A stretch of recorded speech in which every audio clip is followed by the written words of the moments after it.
हरे भरे जीवंत जंगल के मध्य में एक सौहार्दपूर्ण समुदाय मौजूद था, जहां सभी आकार और साइज के जानवर शांतिपूर्वक सहअस्तित्व में रहते थे।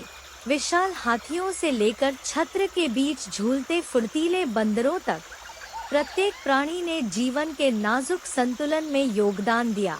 उन्होंने संसाधनों को साझा किया, एक दूसरे की रक्षा की और अपनी विविधता का जश्न मनाया। इस संपन्न पारिस्थितिकी तंत्र के केंद्र में सिम्बा नाम का एक राजसी शेर शासन करता था। वह अपनी बुद्धिमत्ता, निष्पक्षता और जंगल के सभी निवासियों के प्रति करुणा के लिए पूजनीय थे। उनके नेतृत्व में जंगल फला फूला और एकता सर्वोच्च रही। हालांकि सभी इस सुखद जीवन से संतुष्ट नहीं थे। घनी झाड़ियों की छाया के भीतर एक चिंतित उपस्थिति छुपी हुई थी। कर्ण नाम का एक बाघ अन्य जानवरों के विपरीत कर्ण को जंगल को परिभाषित करने वाली एकता और सहयोग से नाराजगी थी।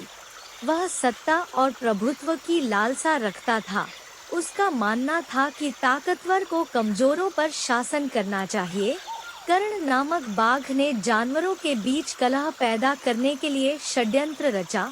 वह झूठ बोलता था और झगड़े भड़काता था, इस उम्मीद से कि वह समुदाय को एकजुट रखने वाले विश्वास के बंधन को कमजोर कर देगा।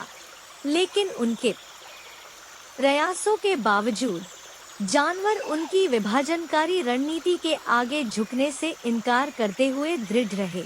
अपनी असफलताओं से निराश होकर कर्ण ने अपना ध्यान सिंह गौरव के सबसे कम उम्र के सदस्य लियो नाम के एक साहसी और उत्साही शावक की ओर लगाया।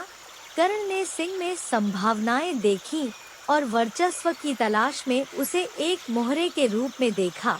वह युवा शेर के पास गया और उसे ताकत और अधिकार का वादा कर प्रलोभन दिया कि यदि वह उसके साथ जुड़ जाए। कर्ण की बातों से उत्सुक होकर लियो ने ध्यान से सुना। वह अपने परिवार के प्रति वफादारी और सत्ता के आकर्षण के बीच उलझा हुआ था, लेकिन अंदर ही अंदर वह जानता था कि कर्ण का मार्ग केवल विनाश और निराशा की ओर ले जाएगा। भारी मन से लियो ने टाइगर के प्रस्ताव को अस्वीकार कर दिया और एकता और सहयोग के मूल्यों को बनाए रखने का दृढ़ संकल्प किया, जो उसके पिता सिम्बा ने उसमें पैदा किए थे। लियो की अस्वीकृति से क्रोधित होकर कर्ण ने जंगल पर अपना क्रोध फैलाया और भय और धमकी का अभियान शुरू किया। वह जंगल में घूमता रहा, जानवरों को आतंकित करता रहा और उनके समाज के ताने बाने को छिन्न भिन्न करने की धमकी देता रहा, लेकिन जंगल रक्षाहीन नहीं था। अपने संकल्प में एकजुट होकर जानवर एक साथ एकजुट हो गए और उस अत्याचारी के खिलाफ कंधे से कंधा मिलाकर खड़े हो गए जो उन्हें विभाजित करना चाहता था।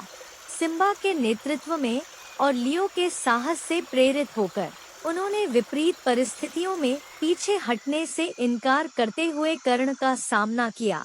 एक चरम मुकाबले में सिम्बा का सामना कर्ण से हुआ। ताकत और इच्छा शक्ति की लड़ाई में भिड़ते समय उनकी दहाड़े पेड़ों से गूंज रही थी। अपने साथी जानवरों के समर्थन से सिम्बा विजयी हुआ। उसने कर्ण को जंगल से भगाया और एक बार फिर शांति और सद्भाव बहाल किया। जैसे ही सूरज क्षितिज पर डूबा, शांत परिदृश्य पर सुनहरी चमक बिखेरते हुए जानवर एक दूसरे के प्रति अपनी प्रतिबद्धता की पुष्टि करते हुए एक साथ एकत्र हुए और जंगल के बीचों बीच चहचहाते पक्षियों और सरसराती पत्तियों के बीच उन्होंने न केवल अपनी जीत का जश्न मनाया, बल्कि एकता और करुणा की स्थायी शक्ति का भी जश्न मनाया।